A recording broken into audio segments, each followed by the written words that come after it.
"Which of the gospel lessons are you reading for Easter?" Adrian asked me. "Well, the one where the two guards faint at the sight of Arnold Schwarzen-angel sitting on top of the tombstone." "Arnold Schwarzen-angel? Why does the angel have to be buff?" my husband wonders. "Well, because he rolled the stone away himself." "Yeah, but he's an angel," Adrian says. "He can move it with a flick of the wrist." And I think about this for a moment before saying, "Nah, the beefcake in white stays."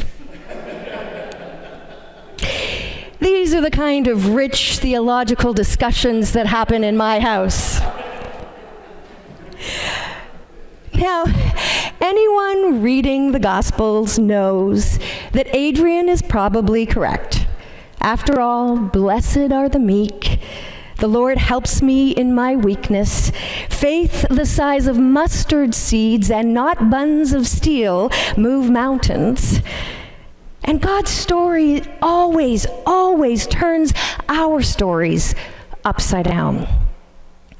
They're a little bit like the evocative and highly controversial statue of the little girl facing the bull on Wall Street, or like Malala standing up to the Taliban in our parliament last week.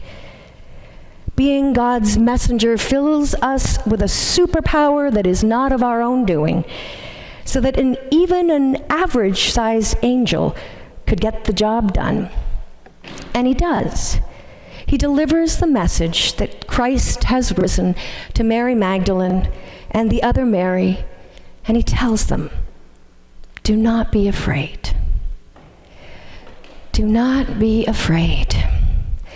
"Do not be afraid" are the words spoken by the angel in the Gospel of Luke when Mary is told that she'll be giving birth to the Messiah.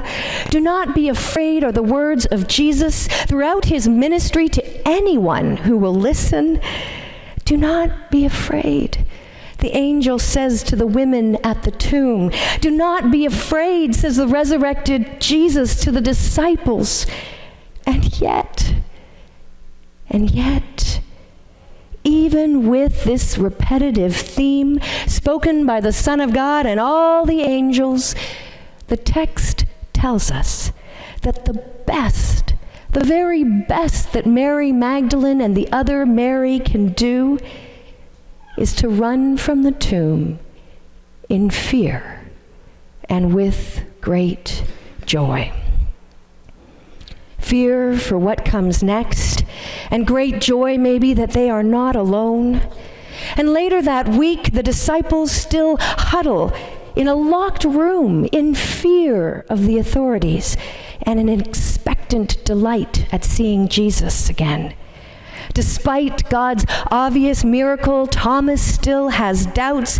Despite all of Jesus' teachings, there is still much debate about whenever the apostles gather in Jerusalem about how to lead the movement forward.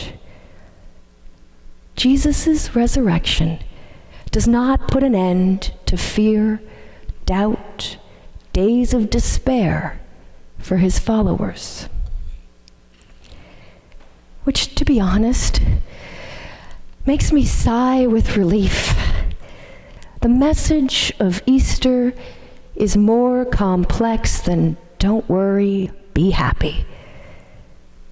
One summer night, during a massive thunderstorm, a mother was tucking her small little boy into bed, and she was about to turn off the light when he asked in a trembling voice, "Mommy, will you stay with me all night?"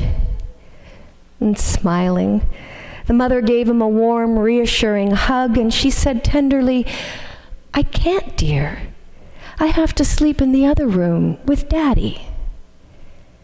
And there was a long silence that followed, and at last it was broken by a shaky voice saying, "Oh, is he scared too?" And the truth is, yes, of course he's scared too. I mean, maybe not of the thunderstorm, but the storm brewing on the work horizon has him very, very concerned. And the unknown monsters lurking in the boyhood closet, well, those have given way to the new fears that there might be an unknown disease lurking inside of him or the body of someone he loves.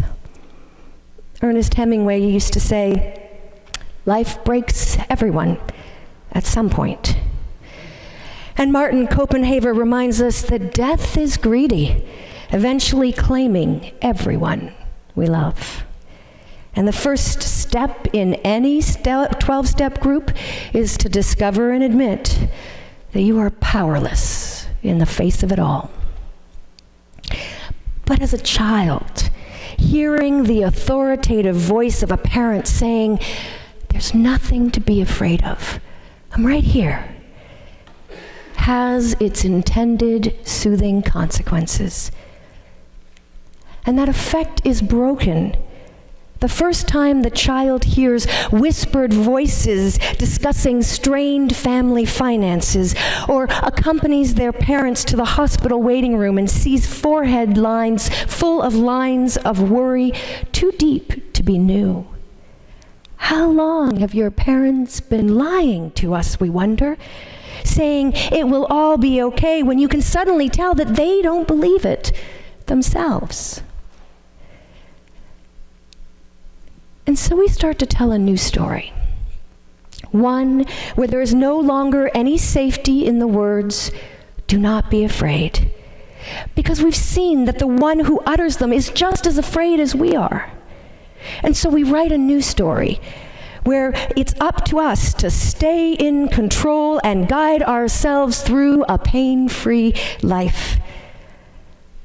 That's why Judas takes cash for access, and Pilate chooses his own hide over the skin of the lamb. In this new story, might makes right, and yes, only a buff angel will do. This is the story of perfection, where even Jesus is no longer a hairy Middle Eastern man who spent his time in dust and poverty, but is pristine and perfect, hanging from the cross in our stained glass windows with ripped abs, chiseled jaw, and hairless pits, as if he went to the spa before seeing Pilate. And we can try to live off of this meager story. We can tell this story to ourselves for years, for decades, but it still leaves us hungry and hurting. And when it all goes wrong, as it so often does, this self-made story disintegrates like paper burned to ash. And we turn.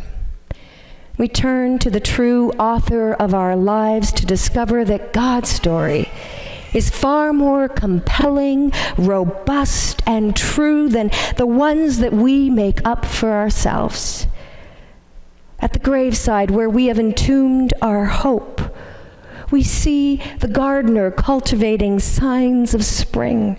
On the road to nowhere, we find ourselves accompanied by someone we thought was a stranger, but discover that our souls have known them forever.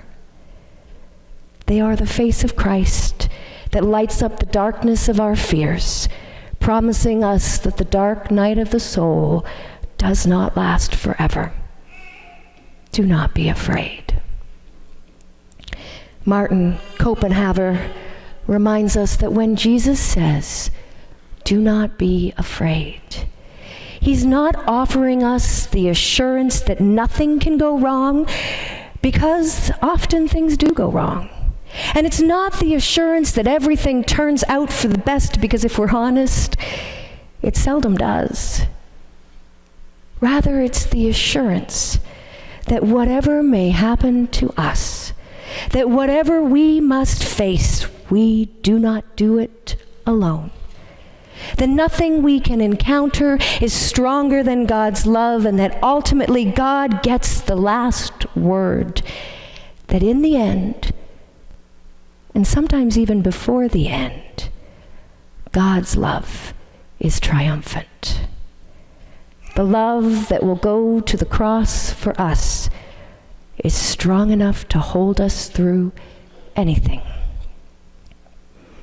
It is the post-resurrection power of Easter that allowed Nelson Mandela to be released after 25 years in imprisonment without hate in his heart for oppressors. And we see that divine power of resurrection again in Malala, who is the embodiment of life and love after death and pain. I'm a little afraid of ghosts, she admits, but I do not fear the Taliban. With God as the author of her story, she settles into the role of love's messenger from her tradition. And it's a message that bears repeating. Waking up this morning, we might know how the resurrection story ends, but we have fears about how the family Easter dinner will end. Will we be drying dishes in tense silence like last year? Will we all be together this time next year? And like the women on that first Easter, if we let go of our need to write the story with strong angels and fearless parental figures, we just might discover that the tangible love of God is once again breaking into the story of hopelessness that we tell ourselves, creating new possibilities for us and our loved ones, writing us a story in which we are perfect in our weakness, resurrected from our failures, and brought back to life by a love that will not give death and despair the last word. We needn't fear, and we needn't back down, because the last word belongs to God. Amen.